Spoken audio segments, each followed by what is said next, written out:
Bloomberg Audio Studios. Podcasts, radio, news.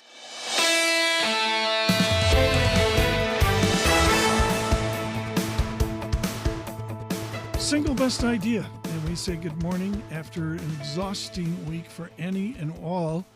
It continues again today. We saw markets really trading off. Very little news out of the White House. Kevin Hassett with some headlines. But really, other than that, quiet. Henrietta Treyz is never quiet.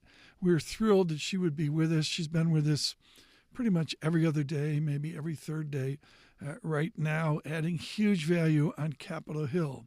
Henrietta Treyz, not in the White House, but on the Senate and the House. I feel like it's doable for Trump and the administration because he personally is so popular. Who it's not doable for is the House and Senate Republicans. So I would take Alaska as a perfect example. You have states like Alaska that are heavily federally subsidized, whose veterans are being fired. 331 veterans just in Alaska alone already from DOGE before they even get to this big sweep of 80,000 veterans they're planning to fire and the big sweep of federal employees they're planning to fire over the summer.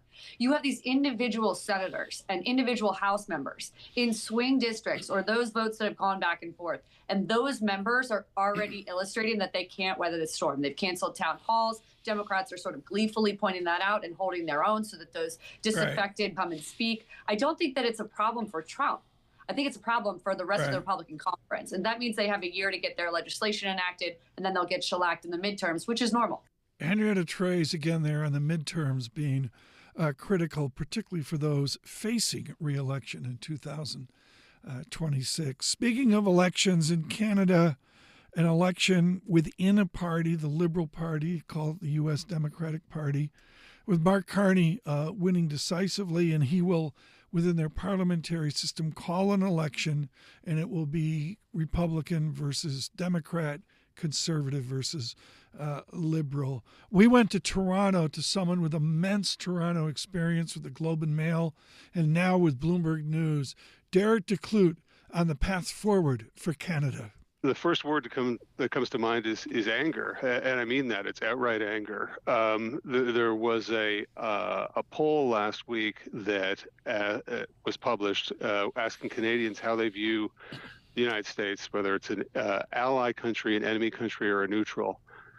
For the first time, I think, ever, ally and enemy are equal. 30% of Canadians believe the U.S. is an ally, 30% say enemy, and most of the rest say neutral. And that is, I think a year ago, those numbers would not have looked anything like that. That is entirely because of the trade war and the 51st state taunts and Justin Trudeau. I mean, every poll that you see shows just a huge level of opposition to anything like a 51st state idea. It's in the 80 to 90% range.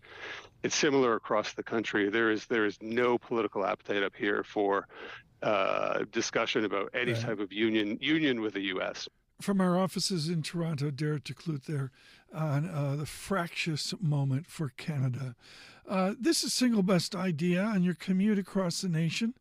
Bloomberg Surveillance on Apple CarPlay, Android Auto, Sirius XM Channel 121. Good morning, 92.9 FM in Boston, down to 99.1 FM in Washington. On YouTube, and just humbled by the growth, look for all of our podcasts, including the great work recently by Tracy Alloway and Joe Weisenthal with Odd Lots. But look for all that we do at Bloomberg Surveillance. Subscribe to Bloomberg Podcasts. It's the most popular place now for podcasts on YouTube. Podcasts, Single Best Idea.